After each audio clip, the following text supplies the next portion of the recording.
ঘড়িতে এখন সময় হচ্ছে সকাল 7টা, আর এদিকে দেখো আমার ভুলুবাবু কিভাবে ঠকঠক করে কাঁপছে।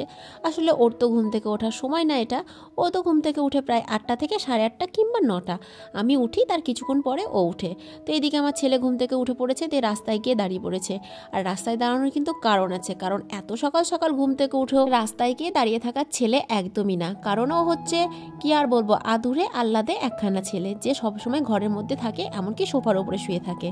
তো সকালবেলাতে ওর ওঠার কারণ হচ্ছে এই যে আমরা উঠে পড়েছি। আমরা বলতে আমরা সবাই ঘুম থেকে আজকে উঠে পড়েছি, কারণ আজকে আমরা যাচ্ছি হচ্ছে আমার দাদুর বাড়িতে। অবশ্য দাদুর বাড়িতে গেলেও বাড়িতে কিন্তু এখন দাদু আর নেই, তবে নামটা সেই দাদুর বাড়িই থেকে গিয়েছে। তো দেখো আমার বর গাড়িতে স্টার্ট দিচ্ছিল, কিন্তু স্টার্ট নিচ্ছিল না, কারণ প্রচণ্ড ঠান্ডা পড়েছে। আর এখনকার দিনের গাড়িগুলো জানো তো ঠান্ডাতে না স্টার্ট নিতে চায় না। তো আমার বরের গাড়িতে না আবার কিক নাই, একেবারে সেলফ স্টার্ট দিতে হয়। তো বেচারা আবার গাড়িটাকে এইভাবে একটু মানে বারবার নিয়ে যাচ্ছিল, নিয়ে আসছিল, আর এরকম করে নিয়ে যাওয়া আসা করতে করতেই না তারপরে স্টার্ট নিয়ে নেয়। কি জানি বাবা এখনকার দিনের গাড়িগুলো কিভাবে তৈরি করে, আমার গাড়িটাও মাঝে মাঝে এরকম হয় জানো না। তাই তারপরে সকালবেলায় স্টার্ট দিতে গিয়ে না পায়ে যে কতবার লাগে তার ঠিক নেই, কারণ আমার আবার না কিক মারা অভ্যাস নেই, আমি সবসময় সেলফ স্টার্ট দিই, তো পায়ে প্রচণ্ড লাগে। তো আজকে আমি দিদার বাড়িতে কেন যাচ্ছি সেটা বলে দিই। কারণ আমার দাদু মারা যাওয়া তো 1 বছর হয়ে গেল। তো 1 বছরের মাথায় আমাদের মানে বাড়িতে মহাপ্রভুর ভোগ হয়, তারপরে তোমার হচ্ছে পুজো পার্বণ হয়, কীর্তন হয়, যেটাকে বলে তোমার ওই বছর কি বলে আর কি। হ্যাঁ, তো ওই বছর কিতেই যাচ্ছি ধরো। হ্যাঁ, তো আমার যাওয়ার ইচ্ছে ছিল হচ্ছে দুপুরবেলাতে। কালকে রাতের বেলাতে বর বললো দুপুরবেলায় গিয়ে কী করবা, সকালবেলাতে আমার সঙ্গে চলে যাবা। তো আমিও যাই হোক ঝুঁকে পড়ে পড়ে বললাম ঠিক আছে, তোমার সঙ্গে আমি সকালবেলায় চলে যাব। দেখলাম বরের সঙ্গে যদি যাই তাহলে আমার ওই গাড়ি ভাড়াটা বেঁচে যাবে, কারণ লাইনের গাড়িতে যেতে গেলে তখন তো আবার আমাকে গাড়ি ভাড়াটা দিতে হবে, কিন্তু বরের সঙ্গে গেলে তো আমার মানে গাড়ি ভাড়াটা দিতে হবে না। তো এইভাবেই বলেছিলাম ঠিক আছে তুমি যখন যাবা তোমার সঙ্গে কিন্তু আমি চলে যাব। তো সকালবেলাতে এত ঠান্ডা লাগছিল যে ঠান্ডার জন্য বরকে বললাম আমি আর যাব না, তুমি চলে যাও। তখন আমার বর বলছে কালকে রাতের বেলাতে বললো আমার সঙ্গে যাবে, আবার এখন বলছে আমি যাব না, তুমি একা একাই চলে যাও।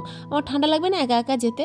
লাও বোঝো কাণ্ড, মানে সারা বছর ঠান্ডার মধ্যে একা একা যাচ্ছে, তখন ঠান্ডা লাগছে না, আর কালকে রাতের বেলাতে আমি বলেছি যাব সঙ্গে করে, দিয়ে এখন সকালবেলাতে বেচারা ঠান্ডা লাগতে লেগেছে, কারণ আমি যাব না বলেছি।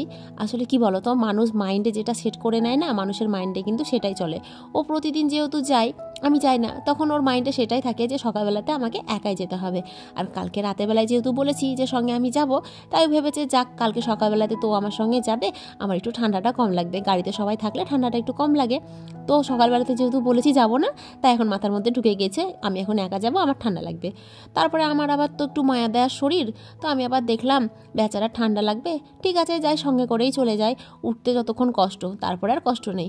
তারপর ঝটপট করে উঠে পড়লাম, উঠে রেডি হয়ে গেলাম। তারপর ছেলেকে ঘুম থেকে তুললাম, ছেলেকে রেডি করলাম, দিয়ে না চাটা কিচ্ছু খায়নি, সোজা বেরিয়ে চলে আসলাম। তো এখন আমরা যেই নদীতে আছি, তো সেই নদীর জলটা দেখো এতটাই পরিষ্কার যে নিচে কি আছে না আছে সমস্ত কিছুই দেখতে পাওয়া যাচ্ছে। আর পাশে কতগুলো হাঁস চড়ছে বলো তো। আমাদের ওইদিকে জানো তো হাঁস দেখতেই পাওয়া যায় না, সত্যি বলছি আমাদের ওইদিকে কারো বাড়িতে একটা হাঁস নেই, মুরগিও নেই। তো হাঁস দেখতে আমার বেশি ভালো লাগে মুরগির থেকে। তো হাঁসগুলো জলে চড়ছে, প্যাক প্যাক করে আওয়াজ করছে, কি দারুণ লাগছিল দেখতে। আর ঘাটটা একটু পরিবর্তন হয়েছে, এর আগের দিন গিয়েছিলাম ওই দিককার ঘাট পার হয়ে, তো এবার আবার ওই দিককার ঘাট মানে বন্ধ করে দিয়ে এদিকে ঘাট করেছে। তো দেখো দাদুর বাড়িতে চলে এসেছি। আমার বর আবার মানে সোজা অফিসে চলে গেল, কারণ ওর আবার অফিসের টাইম হয়ে গেছে, তো সে আর বারবার ফোন করছিল, সেই কারণে ও ঢুকলো না। আমি ঢুকলাম বাড়িতে, ও কিন্তু সোজা চলে গেল। আর আমার দাদুর বাড়ির থেকে ওর অফিসটা মোটামুটি ওই 15 মিনিট হবে এরকম। তো এদিকে দেখো সকালের জলখাবারের জন্য ঘুগনি রান্না হচ্ছিল, আর এদিকে সবাই পুজোর জোগাড় করছে। এই যে আমার মা বসে বসে গীতা পাঠের সব জোগাড় করছে, এগুলো দাদু ছবি ওটা মানে রেখেছে ফুল টুল দিয়ে সাজিয়ে। আর এখানে হচ্ছে আমার পিসি আছে, আমার মা আছে, আর সম্পর্কে আমার একটা দাদু আছে। আর যে খোল বাজাচ্ছে এটা হচ্ছে আমার বোনের জায়ের ছেলে। তো ওর বয়স জানো তো 7 বছর, কিন্তু ওকে দেখে কেউ বলবে যে 7 বছরের বাচ্চা, কত সুন্দর খোল বাজাচ্ছে দেখো। আর আমার পিসি গীতা পাঠ করছে। তো এদিকে দেখো সকালবেলাতে আমাদের জলখাবার খেতে দিয়েছে, সঙ্গীতা দিয়েছে। এদিকে আমি খেতে বসেছি, আমার মাসির বড় মেয়ে খেতে বসেছে, আর বড় জামাই খেতে বসেছে। আর এদিকে দেখো 1 গামলা ভাত মাখা হবে এখন, কারণ সকালবেলাতে যে ঠান্ডা ভাত খাবে যে মুড়ি খাবে সে মুড়ি খাবে। তো আমার আবার প্রচণ্ড ঠান্ডা লাগছিল, সেই কারণে আমি ঘুগনি আর মুড়ি খেলাম। আর এদিকে দেখো দুপুরে রান্না বান্না হচ্ছে, 5 তরকারি হচ্ছে, আর এদিকে দেখো চাটনিটা করে রেখেছে।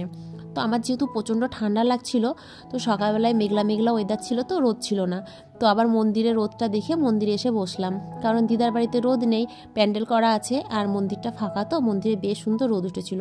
তো মন্দিরে গিয়ে বসলাম দেখে আবার হচ্ছে আমার বোন আবার নিয়ে গিয়ে আমাকে ওই তোমার খেজুরের রস দিল খেতে। আমার এক মাসি এনেছে, আমার মাসি শীতের সময় যখনই আসে তখনই ও খেজুরের রস নিয়ে আসে সঙ্গে করে, কারণ জানে আমরা খেজুরের রস খেতে খুব ভালোবাসি, আর আমাদের ওইদিকে যেহেতু পাওয়া যায় না, সেই কারণে আমরা শীতের সময় এক জায়গায় হলে না মাসি ওই এক হাঁড়ি করে বা এক ঢপ করে নিয়ে আসে খেজুরের রস। তো সবাই খেয়েছে, আমি মন্দিরে বসেছিলাম, বোন আবার আমাকে এনে দিল, দিয়ে আমি আবার খেলাম বসে। তো আমরা এখন রোদ পোহাচ্ছি আর গল্প করছি, আর আমার না প্রচণ্ড ঠান্ডা লাগছিল, মানে আমি বাড়িতে গিয়ে দাঁড়াতেই পাচ্ছিলাম না ঠান্ডাতে, হাত পাগুলো ঠকঠক করে কাঁপছিল, কারণ এত সকালবেলাতে গাড়িতে করে আসা আমার অভ্যাস নেই, তো খুবই ঠান্ডা লাগছিল দেখে আমি না বেশিরভাগ টাইম এই মন্দিরেই বসেছিলাম।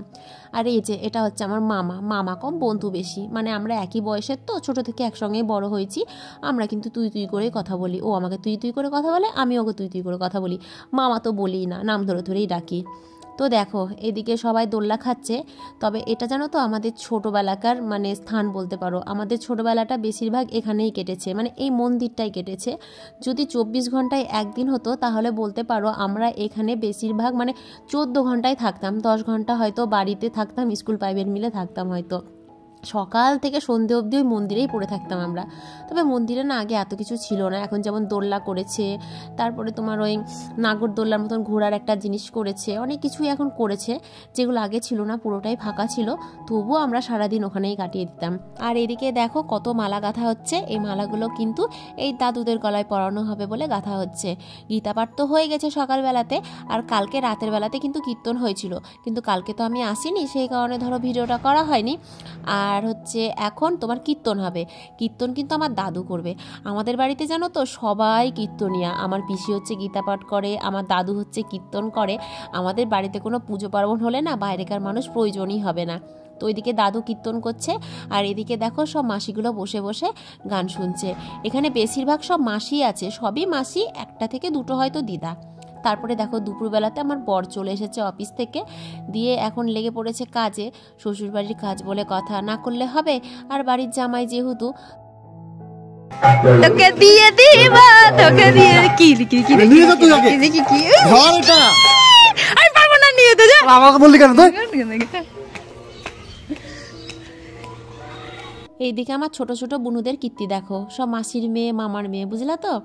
তো বাড়িতে কীর্তন হচ্ছে, কীর্তন শুনতে কি আর ওদের ভালো লাগে, তাই মন্দিরে বসে বসে চার বোনে গল্প করছে। আর এদিকে আমার মামার ছোট মেয়ে দেখো, ও তো আর ওদের বয়সের না, তো ও আবার ওর বয়সের এক বন্ধু পেয়ে গিয়েছে, তাকে নিয়ে বসে বসে দোলনা খাচ্ছে। আর এইদিকে আমার ছেলে আছে, আর হচ্ছে আমার বোনের ছেলে আছে, আর আমার মাসির ছেলে আছে, সবাই ধরো এরা একই বয়সের, তো ওরা এদিকে আবার হচ্ছে খেলাধুলা করছে। আর আমি যেহেতু একটু চান্স পেয়েছি, সেহেতু আমি এখন বসে গেছি দোলনা খেতে। আমার না দোলনা খেতে খুবই ভালো লাগে, সেই কারণে এখন বসে বসে দোলনা খাচ্ছি। আর পিঠে যেহেতু রোদ পড়ছে, দোলনা খাওয়ার মজাটা না মানে দ্বিগুণ হয়ে যাচ্ছে আর কি।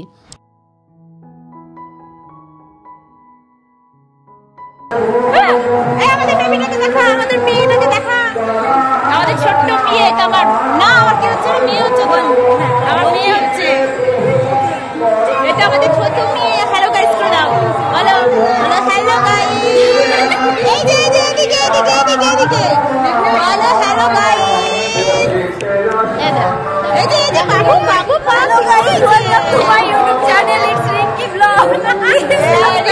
রিঙ্কি ব্লগ ফার্স্ট স্টার্ট করেছিল আমার বোন, তারপর থেকে আমি স্টার্ট করেছি, ওর একটা চ্যানেল আছে, এগুলো কিছু শুনতে পারবে না, পরে আমি ইয়ে করে ভয়েস করে বলবো। হ্যালো গাইস বলো, আমার দুই মাসি তুমি ব্লগ করা শুরু করে দিয়েছে, আর কদিন পরে আমিও করে দেবো। তো দেখো আমাদের ছোট্ট মেয়েটার বসে থাকতে থাকতে প্রচণ্ড খিদে পেয়ে গেছে, দিয়ে কান্নাকাটি করছিল, তাই আবার বললাম যা মেয়েটাকে গিয়ে বাড়ি থেকে খাইয়ে নিয়ে আয়। তো আবার বাড়িতে নিয়ে আসলো মেয়েটাকে দুধ খাওয়ানোর জন্য। তো এদিকে দেখো আমাদের বাড়িতে পুজো কিন্তু হয়ে গেছে, এখন সবাইকে প্রসাদ দেওয়া হচ্ছে খেতে। এখানে আমার দিদা আছে, মাসি আছে, মা আছে, আর ওইদিকে বাড়ির সব আত্মীয় স্বজন কুটুম সবাই আছে। তো দেখো প্রসাদে কি কি ছিল, খিচুড়ি, তারপরে মালসা, পায়েস, ফল, অনেক কিছুই ছিল। আর এখানকার মালসা খেতে না এত সুন্দর হয় কি বলবো, এখানকার মালসা খেতে যে কত দূর দূর থেকে লোক আসে ওই কীর্তনের সময়, মানে বলে বোঝাতে পারবো না, একমাত্র মালসা খাওয়ার জন্যই আসে। তো এদিকে দেখো মহাপ্রভুর ভোগ দেওয়া হয়েছিল, তো সেই ভিডিওটাও করে তোমাদেরকে আমি দেখিয়ে দিলাম। আর এদিকে দেখো সব মালসা মাখা আছে, হাঁড়িতে খিচুড়ি করা হয়েছে, এই হাঁড়িতে পায়েস করা হয়েছে। এখান থেকে প্রসাদ নিয়ে গিয়ে বাইরে সবাইকে দেওয়া হচ্ছে খেতে। তারপরে আমাকে দিয়েছে দায়িত্ব প্রসাদ দেওয়ার, তো সেই কারণে দেখো আমিও দিতে বসে গেছি প্রসাদ।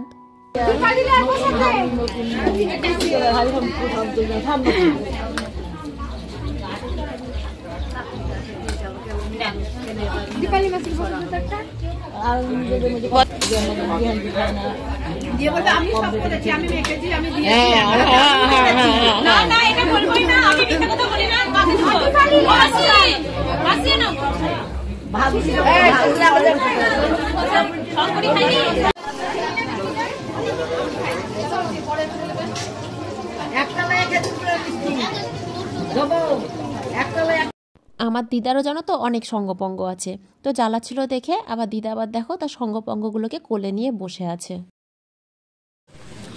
পনির খেতে ভালোবাসে বলে এত পনির দিয়েছে আমাকে। পনির খাই না, না ভালো লাগে। পনির খাই না, মুগডাল খাই না। আমি খাই, আমি একটা খাই না।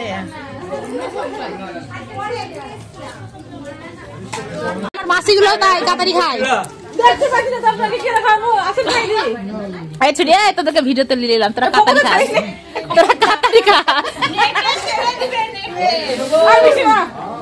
তোরা কাতারি খাস। দিদি দুটো একটা বেগনি খা। 4টে বেগনি খেয়েছি তুই, 4টে না তুই তারও বেশি খেয়েছিস। 4টে তুই, 4টের বেশি খেয়েছিস, মিথ্যা কথা বলিস না। 4টে খেয়েছিস। আজকে না একটা বাড়িতে জানো তো অন্নপ্রাশন ছিল, তো সেই অন্নপ্রাশনের বাজনা নিয়ে আর বাচ্চা নিয়ে গোটা এলাকা ঘোরাচ্ছিল। তো এখানকার নিয়ম আছে, বিয়ে বলো, অন্নপ্রাশন বলো বা যে কোনো অনুষ্ঠান বলো, সেই অনুষ্ঠানের মানুষজন কিন্তু তাদের শুভ কাজের জন্য এই দুর্গা মন্দিরে আসে। দুর্গা মন্দিরে এসে আশীর্বাদ নিয়ে তারপরে শুভ কাজে বেরোয় আর কি। হ্যাঁ, তো আমাদের জানো তো বেশ ভালোই হয়, যখন দিদার বাড়িতে থাকি তখন ওই গেটের সামনে দাঁড়িয়ে দাঁড়িয়ে না অনেক কিছু দেখতে পাই। যেমন আজকে ধরো এই যে কত সুন্দর নাচানাচি দেখছি। তো জানো তো একটা কীর্তি কী হয়েছিল, আমি না ভিডিও যখন করছিলাম তখন না আমার পাশে আমার মাসি দাঁড়িয়েছিল। তারপর যাই হোক ভিডিও করতে করতে আমি একটু সাইড হয়ে গিয়ে একটা কাকিমা বা মাসিমা যাই হোক তার পাশে গিয়ে দাঁড়িয়ে গেছিলাম। অবশ্য ওই এলাকার মানুষ মাসিমাই হবে, বাবার এলাকার হলে কাকিমা হতো। হ্যাঁ, তো যাই হোক তার ঘাড়ে হাত দিয়ে না আমি দাঁড়িয়ে গেছি। তারপর মুখের দিকে তাকিয়ে দেখি এমা এটা তো আমার মাসি না অন্য কেউ। তারপরে ওই দেখে আমার যেমন হাসি, ওই মাসিমারও সেরকম হাসি, আর আমার নিজের মাসি আর আমার দিদি তো হেসে পাগল হয়ে গিয়েছিল জানো না। তাই এইদিকে দেখো সারাদিনের কাজ কাম শেষ করে খাওয়া দাওয়া করে আমরা সবাই মিলে বসে এখন গল্প করছি লেপের তলায়। এখানে সব মাসি আছে, আর ধরো আমার ভাই আছে, বুনু আছে, আমার ছেলেও আছে, আমিও আছি। তো সবাই মিলে বসে বসে গল্প করছি। আর ওইদিকে দিদা বসে আছে, ওই যে আমার মামা তার একটা মানে ওটা কি হচ্ছে নাতিকে কোলে নিয়ে দাঁড়িয়ে আছে, কারণ ওটা হচ্ছে আমার মামার ঠাকুরজির মেয়ের ছেলে, তো মামার নাতি হচ্ছে আর কি। তো যাই হোক আজকের ভিডিওটা এখানেই রাখছি, আমরা সবাই মিলে গল্প করি। তো সকলকে গুড নাইট, টাটা।